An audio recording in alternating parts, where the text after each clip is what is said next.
On. So good afternoon, everyone, and welcome to the 6 design accessibility issues and how to avoid them.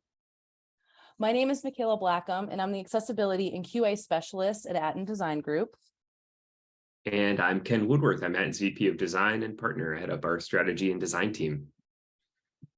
And today we'll be focusing more on the accessibility from a designer's perspective when creating comps. So before we dive in, I do want to say that if you do have any questions along the way, feel free to put it into the Q&A as we go or in the chat. That way we can try to go through the presentation and then go to those questions at the very end. So let's dive in. So let's take a look at the 6 design principles when creating accessible design. Your entire site must be responsive. Color must be used wisely and intentionally. Interactive elements should be limited, simple, and easy to use. Content must be highly readable. All forms should include a submit button. And text should accompany all icons. Now, I do want you to take a look at the emphasis that I've had here between must and should. This is a relation to the WCAG guidelines and how things should conform to the various guidelines. When I say something must happen, then this has to be addressed in order to conform. No ifs, ands, or buts about it. When I say should, these are highly suggested and are relevant for conforming to a lot of the guidelines. However, there may be developer-heavy ways to conform that isn't so black and white like the must-have guidelines that I've listed here. But remember, in order to meet these should requirements, you must have your work created by developers who are well-versed in accessibility development and have their work vetted by an accessibility expert and have users who require assistive tech also review your work. So unless you have those at your disposal, then I would follow all of these rules that I have here as must-haves. So first, let's talk about why you must make sure that your site is responsive when designing. So what does this mean exactly? Well, your design should work across all browsers and all devices. And it shouldn't be dependent on layout for any kind of interaction. But also, don't just account for breakpoints. Set intentions for those in-between flows as well. This doesn't necessarily have to be designed, but these should be in some handoff notes or maybe just discussed with a developer if needed.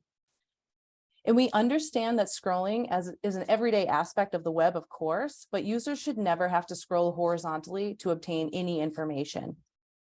And users should not have to zoom to read information, because if they are having to zoom, then they most likely need to scroll up and down and left and right, which isn't a great experience.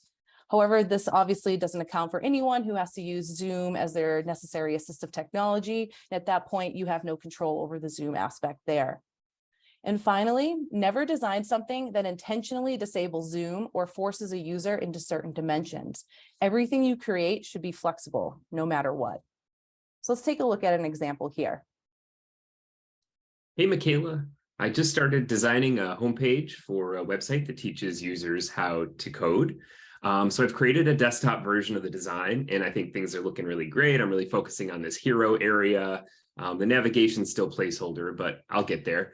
And I'm working on a mobile version too, because I want to make sure that I'm designing for a responsive website. And I just wanted to get your thoughts. How's this looking so far? So it does look like we are thinking about responsive websites here. We can see that the menu has changed a little bit. However, the image seems to be getting cut off. Is there something going on there? Oh, yeah, I think I kind of locked the image to the height and it's in the design, and I didn't scale it responsively. Yeah, and now that you point that out, I see that the main focus now is that girl in the back who looks a little bored and is probably not the image that we want to put forward here. So let me make some updates and we can take a look at those. Yeah, so now I've got an image that's in almost the same ratio as it was on desktop. And I think this works a lot better. What do you think? I think this works so much better. It seems like all the content on the page is moved up and everything seems a little bit easier to digest. So I think just focusing on the responsive image there was a great option. Thanks, Ken. Cool. Thanks, Michaela.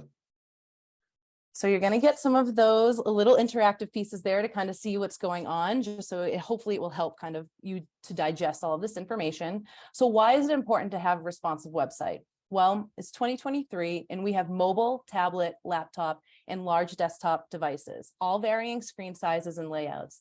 This should just be common practice nowadays anyways. But for other instances, some users require Zoom-related assistive technology to navigate the web on a daily basis. Some users require devices in one fixed layout. Some users actually need to upload their own CSS to override basic design elements on your page. This could be like something like font family, font size, font colors, line height, and so on. Your design should still be able to adapt very easily without any horizontal or scrolling or loss of information if that was to happen. So who does this impact if your site isn't responsive? Well, this can impact everyday mobile users and everyday desktop users. It could be low vision users who require a 200% zoom on everything that they're working with. It could be obstructed vision users who have tunnel vision, for example. It could be screen magnification users who rely on this technology to navigate every day, or physically disabled users with attached fixed layout devices like an iPad to their wheelchair.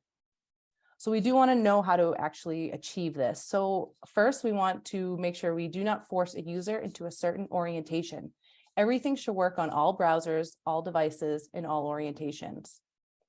Design layouts for at least 2 common breakpoints, or more if you have the means. But by providing at least 2, then developers can make some educated assumptions, which will also account for those in-between breakpoints like this and just give them overall direction. Never design something that must be a certain screen size or requires disabling zoom on the development side.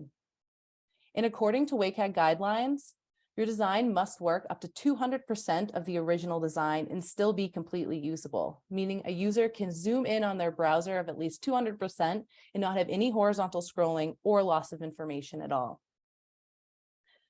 Next, let's talk about the use of color in your designs. What do I mean when I talk about using color wisely and intentionally? Well, this means the colors found in your branding palette must have sufficient contrast of at least 4.5 to 1 ratio for normal text, images with text, or text over images, or 3 to 1 ratio for large text and all non-text elements that can convey important information like icons. And just for reference, large text is about 14 point and bold or larger, or about 18 point and larger in general, not bold or anything. And don't forget that sufficient contrast applies to interactive states, such as hover states, active states, and focus states as well.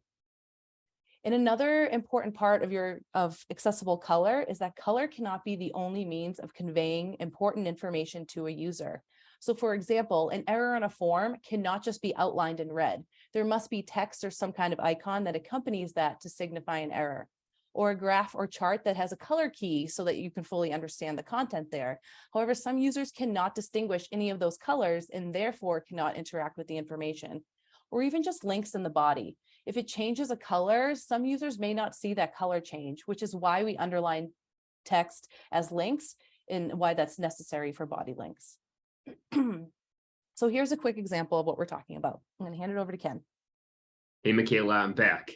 So I realized I needed to add a call to action to this hero area. So I've added the sign up button. Now, my favorite color is orange, and I think it looks really great with the blues and grays that I'm using throughout the design already, and in other parts of the design. So I just, I wanted to get your thoughts. What do you think? I agree that the orange looks great with all the colors here. However, I'm curious to see what the contrast ratio is here because it seems like it might be a little difficult to read. Oh, yeah, that's a good point. Yeah, I did a test and it looks like it's only 2.9, which is, not passing. And even if it was passing, it's probably still, not high enough contrast for a major call to action on the site. So I think I probably need to adjust that. So I've updated the button to use the blue, and that's already the color I'm using for links throughout the site. So that makes a lot of sense. And I think this is going to work a lot better. I agree. I think that looks great. And it passes for contrast. So it's a win-win. And it looks great overall. So great job, Ken. Thanks. I've got another area I just started working on. It's kind of a text intro to talk about why people should learn to code. And there are a few links in the text, and I just wanted to run these by you to make sure that they're working for accessibility. Yeah, I love the blue links. I think that the color seems to work really well, but I have a feeling that some people might not be able to see that blue or distinguish it from the text around it. Can we add something else to make it stand out? Yeah, I've made an update and now we've got underlines on those links. And I actually decided that they work better in bold anyway. It really draws your eye to them and makes them really stand out. And I think that's going to be a huge improvement for users being able to find links and content. I agree. No matter if they have contrast issues or not, they'll be able to see the underline and know immediately that that is a link. Good job, Ken. Thanks. So really, why is using color wisely and intentionally important? Well, because 1 in 12 men are colorblind and 1 in 200 women are colorblind. And that's actually kind of a lot of people. So we need to make sure we're accounting for all of them. And screen readers do not announce colors to the user. So if you are conveying something by color only, like maybe you're highlighting text to bring it some emphasis to it or color coding a graph, then screen readers will never understand that. And if a user cannot see it, then they cannot obtain important information from the element, like a heading, body text, or any kind of basic text there. Or if they can't see it, then they can't interact with the element either, like links or buttons or a navigation. So who does this impact? Obviously, colorblind users, since they may not be able to see any of that differentiation. Screen reader users, since they do not get any of the color coding references. And low vision users who may rely on heavier contrast in order to navigate the site in general. So how do we actually achieve this? Well, we want to make sure we're checking contrast in your preferred design program like Figma, Sketch, or Photoshop. Or if you don't have access to those, there are plenty of online external tools that you can use. We want to also make sure that we're checking contrast of brand colors and combinations and tweak or avoid usage where necessary. Many times we see that changing a color by just a shade or two removes the WCAG error and isn't actually noticeable to the naked eye, but now you no longer have that error on your page. Check images of text and text over images or overlays, and you have to check that contrast manually since automated tooling can't quite check that type of contrast as of yet. Have actual colorblind users review your work if you have access to people on your team who are open to that. And ensure that interactive states like hover, active, and focus states pass color contrast guidelines. I especially see this issue in main navigations with active states, which is conveying very important information to a user about the location of the site, or hover actions that bring the opacity down by half, which becomes an issue since someone can no longer see the content that they originally could see, but automated tooling won't catch that as an error because you're changing the color is still the same, but the opacity is different. So you need to kind of keep an eye on that. Include labels, patterns, tables, or other alternative ways of displaying content when necessary. This doesn't always help just one person, but some people may be more visual, others may be more analytical. So a table that accompanies a graph may be easier to take in. This gives the user options to digest the information at hand. And design with the intent of a worst case scenario, design with black and white only. Can you still understand all the content and the functionality found on the page with just black and white? And just remember that if a user cannot see it, they cannot interact with it or get the information from the element. Contrast applies to anything that conveys important information like headings and other text, images of text and text over images, and all alternative interactive elements such as links and buttons. Form inputs I see a lot where someone has a very light border outline for like a text input or something. And yeah, that looks beautiful, but a user may not see that outline at all and may not see that input whatsoever. Social icon links and so on. Next, we're going to talk about interactive elements. So what does it mean when I say that interactive elements should be limited, simple, and easy to use? Well, elements and components must be easy to use via mouse, keyboard, screen reader, and touch. Your site must work for all inputs in all devices. So keeping this simple and limited ensures that this will work for everyone without as much work. Do not include too many moving and interactive elements on a page to avoid any kind of distraction or nausea for some users. Do not create something overly complicated that can be completed with just some simple tasks. And users should not be required to hover to get any kind of critical information, since this information could be missed by a user or difficult to interact with for a user like keyboard or touch screens who don't even have access to hover at all. And interactive elements should be intuitive and appear interactive. You shouldn't require instructions for interacting with components, and your users shouldn't be surprised by any kind of interactions. Think drop downs that have no notice of the said drop down in the navigation. And then you're all of a sudden interacting with it and you thought you were going to a page and now something else has appeared. It's a little confusing. It can be a little alarming for some people. And ensure that autoplay videos are accessible by not including sound and always having controls to turn on and off or pause it, even if it's just a background video on Hero. So you can take it away, Ken. Hey, Michaela, I'm back. So I met with a client and we've decided that we want this homepage to pop. So I created a really rough mock-up of what I'm thinking. And if you'll hit play, you'll see each element will kind of fade in as the user scrolls down the page. And I'm also thinking that anytime we have photography on there, we can make it kind of move in like a parallax fashion so that as they scroll, there's a lot of stuff going on. And it'll be like a really immersive experience. So what do you think? I love the idea of bringing a little bit more immersive experience, a little bit more animation going on. However, it seems like there are a lot of different ideas happening at once. Is there something that we can simplify to make this a little bit easier to use? Yeah, that's a good call. I've made some updates and I'm thinking you can't really see them in this design, but in this area with the hero, what if we had kind of a background video or maybe a transition between images that, they're not content necessarily, but they're kind of supporting the main content of learning to code. So does something like that work? I think that works. The fade in is nice as long as it's nice and slow. However, because there's still movement, is there a way that we can add like a pause button or something just so we can slow that down for some people?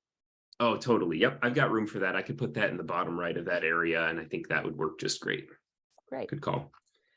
I've also been working on a new area at the bottom. So they want to list languages, so the languages you can learn through all of their training. And so I've got this great list here. And then if you go to the next screen, you can see my thought is as a user navigates or like they move their mouse over one of these items, this pop-up will show up and they'll get to see all of that information about, HTML and learn like what's so great about HTML. How does this work? I love the idea of showing all of these languages here. However, it seems a little difficult to interact with. I didn't actually realize that these were links at all or something that would give more information until you told me this part. And I can imagine if there were links in that little pop-up, that would be very difficult for some users to use, to know that like you're hovering over it and now you have to make sure you stay on that hover to get in there. And it seems like there's a lot going on. Can we simplify this in some way? Yeah, that's a great call. I've got a new design here. And they've looked at their analytics and the 3 most popular languages are listed now. And they're going to have a little bit of text with each of them. And then you'll be able to click on their titles to go learn more about HTML or JavaScript or Python. And then we've also got a link at the bottom that'll link to all of the programming languages so people can see all of the different things that they offer on the site. Does something like this work better? This works great. I can say that it worked. I knew exactly what I'm looking for. I can find all the information and I can guarantee that this works very well for keyboard users, screen reader users, and so on. So great job. Cool. Thanks, Michaela. So why is it actually important to make those types of changes? Well, all websites must also work with assistive technology. It's actually illegal to have a separate website that is better suited for assistive technology, because if you end up having 2 websites to keep up with, one will inevitably be forgotten about. And I can guarantee you it will not be the fun, interactive, low contrast, beautiful option you spent so much time on. So your current website must work for all users out of the box. Assistive tech users have expected patterns for interaction, so everything you create should fall in line with those expected patterns. This includes tabbing to a widget and then using the arrow keys to navigate within the widget, escape keys to close modals, and have alternative gestures to swipe gestures, so like making sure there's still buttons instead of that. And remember, hover does not exist on touch screen. So don't overcomplicate your design. Think of hover as more of just small micro interactions and make sure your important information is always easy to access. Remember that people won't interact with elements that don't look interactive. So you're going to lose out on all those clicking if possible. And we don't want users accidentally pressing or clicking on other links or buttons. And I know this has happened to pretty much all of us at some point where you may be on your phone clicking a button and you accidentally click something else. And we want to avoid that entirely. And screen readers can be overpowered by autoplay videos if sound is included. Think about it. If a screen reader uses sound to navigate and the video is automatically playing other sound that's overriding the screen reader sound, then it's going to be very difficult to turn that off or to navigate the site in general. And autoplay videos can be extremely distracting to some users, so having the ability to pause that video ensures that the visual users as well as screen reader users can have a better experience on your site. So who does this impact? Well, it impacts screen reader users and low vision users. Could be keyboard only users who rely on a key presses to interact with the element. Users with ADHD or ADD who get distracted by too much movement and animation. Users with mobility impairments who cannot perform any kind of double taps or swipe gestures. Users with tremors who need that larger touch area to make sure they're hitting the right link or button. Users with cognitive impairments who may not understand how to interact with an element in front of them if it's too complicated. Users with vertigo and inner ear disorders, and if elements are moving too much or scrolling at weird speeds, that can really throw them off. Or just any user with a smartphone, an everyday user who can't quite hit the right click area and so on. So we just need to make sure we're accounting for all of them. So how do we actually achieve this? Well, touch size for interactive elements should be 44 by 44 pixels. This refers to the entire touch area, remember that, not just the size of the icon or text. So this would be the icon plus the space around it to ensure clickability. Your devs should be told that as well so that they know to include padding for the link or button within those dimensions. And WCAG 2.2 will be adding a new criterion that will be adding a AA instead of a AAA for 24 pixels by 24 pixels. So you will have some flexibility with that in the future. However, we're not quite there yet. So you do have to follow that 44 by 44. Never use hover to show more information. Always show the information without any interaction. Or if you must, you should show it within a click instead of a hover for things like tooltips, CTAs, or dropdowns. And speaking of dropdowns, if you have any kind of interactive menu, use a flat navigation strategy to ensure usability for mouse, keyboard, screen reader, and touch. Includes pause buttons on all videos.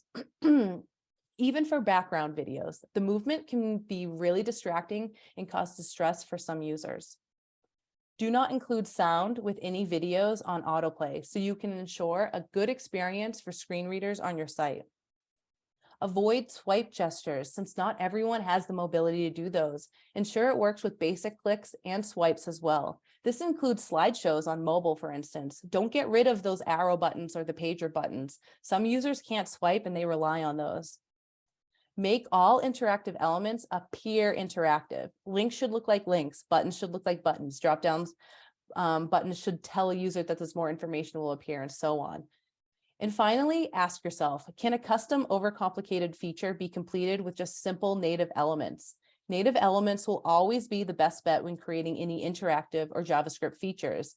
This way you can ensure that it's usable for all users and it doesn't rely on developers to work with ARIA, which is constantly being overused or used incorrectly, which then causes more trouble for screen reader users than you can even imagine. Content must be highly readable. This is another good one. So what exactly does this mean? Well, you need to make sure you use correct font choices for certain content to help with readability. So for instance, no one wants a cursive display font set at 16 pixels for a long body content, for instance. Avoid certain alignments of text and always default to left aligned text. Embrace ideal line lengths and spacing. Enable users to quickly scan content and obtain necessary information by breaking up large blocks of text using clear and consistent verbiage in your headings, links, labels, and so on. Create a clear hierarchy of content on the page, from correct heading structure to emphasizing certain elements based on the location of the page and not just by visual means. So this gets translated to both visual and non-visual users. And create a logical flow that guides a user through the content from top to bottom, left to right, or just straight top to bottom for those who rely on assistive technology. All right, I'm back. So I had another meeting with a client. They liked the update to the links in the Why Learn to Code area, but they were a little concerned about how much white space there was on either side of the text. So I've made the text wider, and I think this looks great. What are your thoughts? I think that this looks wonderful. I mean, I understand the white space, but it seems a little too long for readability. Is there a way that we can kind of change this up to make it a little easier for people to read? Well, maybe. One other thing they wanted to see, which I thought I could try out, if you go to the next slide, they wanted to see what it looked like right aligned. What are your thoughts on this? I think the right align text is very difficult to read. As you can see on the left-hand side, it becomes a little difficult because you can't quite find where that starting point is. And then it leaves that random one word at the very end of the right side, which some users may not even see at all, honestly, when they're reading. Is there something that we can do to fix this up a little bit? Okay, so I think what we can do is go back to narrow. I'll do that and show it to the client. Okay, so I did that, and they actually wanted to see what it would look like with more text. And this is just dummy text, just a mock-up. But what do you think? Does something like this work with this much text? I think the narrower text works. However, it seems like there's way too much text going on and I can't quite find what I'm looking for in here. Seems a little difficult and I have to read a lot to get the information. Is there a way we can break this up at all? Yeah, good call. So I met with the client again. We talked about some of the issues you raised, and guess what? We're going back to the where we started. This is actually just the right amount of text. There's a nice break between the two paragraphs. It's very readable, and I think gives people just enough information to convey the information that they want to have here. So I think this is great. Thanks for all your input. Of course, it looks great. Thanks, Ken. So why exactly it is important to make all of your content highly readable? Well, users should be able to quickly scan content and obtain necessary information. You can do this visually by jumping from heading to heading until they find what they're looking for, or it needs to be done structurally, like from a screen reader's perspective, who navigate the site by semantic elements. This could be scanning the site for links only or lists only, maybe just by landmarks or by headings and so on. This is how they quickly scan the page, similar to how we would visually. So you find your heading 2, then you dive into that and find the appropriate heading 3. Then it's relevant for them. They'll look for maybe text or maybe a link or wherever they're going for. So this is why setting up a system for heading structure is important from a visual and structural point of view early on. Visual variations for heading 2s and heading 3s is important for content to have some flexibility, but still follows the correct hierarchy. And if something is difficult to read or follow, your users will lose interest fast. Visual flow and order should match keyboard and screen reader order. Remember that screen readers cannot see the screen. They rely solely on the DOM. This is the way it's written in the code. So you need to make sure you're following that top-down readability there. And correct hierarchy and structure helps boost SEO and Google rankings. Google now includes your accessibility scores in their search rankings. So make sure your site is accessible via automated tests and tools at least, and it will confirm your boost. So who does it impact? Well, screen reader users who only hear content from top to bottom. Think of it as like the stacked mobile form where everything's in the one column. This is actually how they read it on desktop too. So can they jump around easily? Does it actually make sense? Low vision or obstructed vision users who rely on strong visual hierarchy. Dyslexic users who have difficulties reading certain fonts. And fun fact, an easy font for dyslexic users is actually Comic Sans. I feel like you guys would actually appreciate that in a funny kind of ironic way, I guess. Users with cognitive impairments who need a simple, intuitive flow to follow. Users who have English as a second language who need clear, descriptive language to understand the content. Or just users who are in a hurry, who are looking for one specific element on the page so that they can maybe go to your event. They need to find that really quickly. So we need to make sure it's easy to find. So how do we achieve this? Well, we stick with left-aligned text for most content. Avoid justified text. Yes, it looks great on the left and right, but then it creates those white spaces and those rivers that becomes an eye strain. And obviously people might even look at that more so than they look at the text. You want to avoid centered text for more than 3 lines. And you want to avoid right-aligned text when possible. Line length should not exceed more than 80 characters per line and should be a minimum of 40 characters per line in order to reach that optimal line length. Font size must not be smaller than 12 pixels.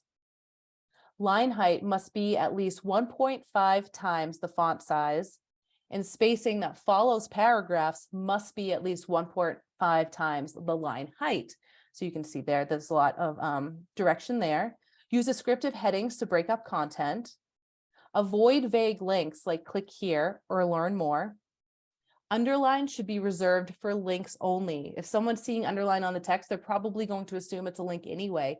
So don't use underline to emphasize any text. Try to use bold or italics or something of the sort. And avoid decorative font choices for body text. And finally, create a clear hierarchy and system throughout your design.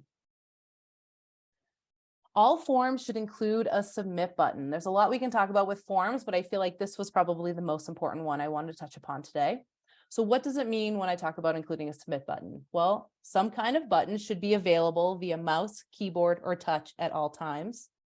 And this is relevant to anything that requires text, like any kind of input, whether it's a text input, radio buttons, checkboxes, select dropdowns, and so on. All forms throughout your design should not change upon text input or input selection. So if you are making an input, it should only do that. It shouldn't be doing anything else. No change of context, no submission or anything. All right, Michaela, I told you I'd get back to that header. Talking with the client, we decided we needed to have a search field up in the header. So I've added a search box. As you're entering your search, you just hit enter and then bam, it submits and you'll be taken to the search results. Does that work? I like the location of the search area. However, how would this end up working on maybe a tablet or mobile screen? Or maybe how would someone with like a screen reader be able to interact with this? Oh, yeah, that's a good call. All right. Well, I've made an update and now it includes a search button. So after you enter the term, you can still hit enter to submit, but you can click that button or tap it on your touch device and that'll submit that search. Yep, that's perfect. I think that satisfies the need. Cool. There's also a new articles section at the bottom of the page. The client wants users to be able to filter results by category. So in this case, like HTML, JavaScript, different programming languages. So I've added those to the side there. They're going to be checkboxes. And as you check a box, it'll automatically update the results and you don't even have to think about it. Does that work? Unfortunately, I do think that we need to include some kind of a submit button because if we leave it as is, there's a lot of developmental pieces that we need to include there so that we can now or tell a screen reader that things are changing on a page and things are going on. And obviously it might be a little confusing for some people. So I think adding a submit button will be important here. Is there some way that we can add some kind of button? Oh, totally. Yep. Good call. I've added that to the next screen and should be all set now. What do you think? I think it looks great. Thanks, Ken. Great, thank you. So why is it important to actually include these submit buttons?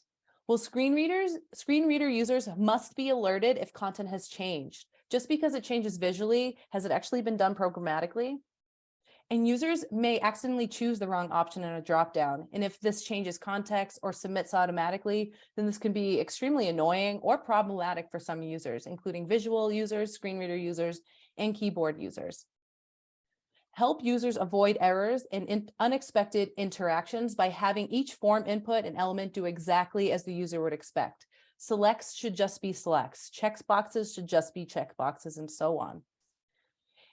Interacting with a component cannot automatically cause a change of context according to WCAG. So basically, one element should just perform one action at a time. A select should be a select, not a select and a submit all in one click. So who does this actually impact? Screen reader users for proper announcements and changes, of course. Keyboard only users for ensuring actual interactivity. Users with tremors who may choose items accidentally. Or users with cognitive impairments who may be confused or disoriented if there is no button, or maybe they experience an unexpected interaction. We want to make sure that's a smooth experience. And how to actually achieve this? Well, obviously, include a submit button for all your forms, no matter how small. And submit forms with a page refresh rather than just using Ajax or JavaScript. Unless your developers understand how to properly use ARIA to implement a JavaScript submission, but my guess is they probably don't. So for now, stick with the page refresh. It's easy and guaranteed to send the correct announcements to screen reader users. And finally, text should accompany all icons.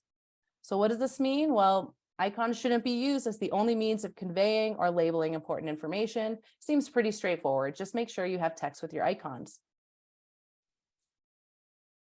All right, Michaela, one last thing on this homepage, and then I think it's ready to go. I talked to the client and we decided that we needed to have icons so that you can save or share an article. And so I've added those for each of these articles. What do you think? I think that the icons are a great way to break everything up and they're very nice looking. However, I guess I was a little confused. I thought that share icon actually was just telling me that everything was opening up in an external page or like an extra page or something. And I wasn't really sure what the heart did. I understood it was probably like saving, but was I just favoriting it? Was it being saved somewhere? Like I didn't really know what was going on there. So I think we need some more context. Yeah, that's a great call. So I've made an update. I've added labels for each of these, and so the icon and label will be clickable, and it'll update when you click it. And I think this is going to work a lot better. Yeah, this works much better. There's no confusion here. I know exactly what's going to be happening when I click on those links. Thanks, Ken. Thank you. So why is it important to include text with all of your icons? Well, we should not be forcing users to learn your icons. Many apps like Facebook or Instagram or products and sites that users repeatedly use can get away with it because people come back to learn more and want to interact. Unfortunately, that is most likely not the case for your site, where users are probably not coming in to get or they're not coming back over and over for the same stuff. They're not going to relearn it. They're coming in to get the information they need and they want to keep going along with their day. Icons have multiple meanings to many different users depending on the context of the site, or this can even vary depending on the culture or geographic location. Icons need to make sense to all types of assistive technology as well. Icons should be available to screen reader users, especially if they're conveying important information. Remember that not all users that are using a screen reader are blind. Some users have cognitive issues, and hearing it and reading it helps them understand a little better. Some people might have low vision where they're looking at it, but that's reinforcing everything that they're seeing with what they're hearing. So a user should be able to see the text and hear the same text read out loud. Visual meaning and programmatic meaning should match exactly. An icon should be used as a way to enhance text or break up lots of text with some visual enhancements. Some users may understand the icon, some need the text, so having both creates a quick experience for everyone. And WCAG states that headings, labels, and links need to be descriptive, and icons unfortunately just do not satisfy that need. So who does this impact? Screen reader users, of course, because does the icon actually get announced to the user? Does it make sense? Low vision users and visual users who use screen readers, does the screen reader actually announce what the user sees? Does that match? Does it make sense? Speech recognition technology users. So let's say it's someone who has to actually speak in order to interact with the navigation, and they might see a link with an envelope, but there's no text that accompanies it. So are they supposed to say click contact link, click email link, click envelope link? No one really knows what it is because there is no actual description of what's going on there. Users with cognitive impairments who may not be able to translate iconography easily. Users from a different region, country, socioeconomic status, and so on. Similar to how words and phrases change depending on the region, icons can fall in line with that too. What means one thing to you could mean something a little bit different to someone else. Or even just new users to your site. If it's confusing to the user, they probably won't stay long and they probably won't come back. So how do we actually achieve this? Well, you want to label your icons that are used to convey critical information. So an icon used as a label for information is understood correctly. Label your icons that are used as links so that an icon link text is descriptive, which helps with screen reader users and SEO. And icon labels should match the programmatic label of the icon to help with all assistive technology users like screen readers and speech recognition software. So basically, just please label your icons, and just remember it's just for non-decorative icons. Obviously, if it's decorative, then you can kind of do whatever you want and leave that as kind of an image replacement. So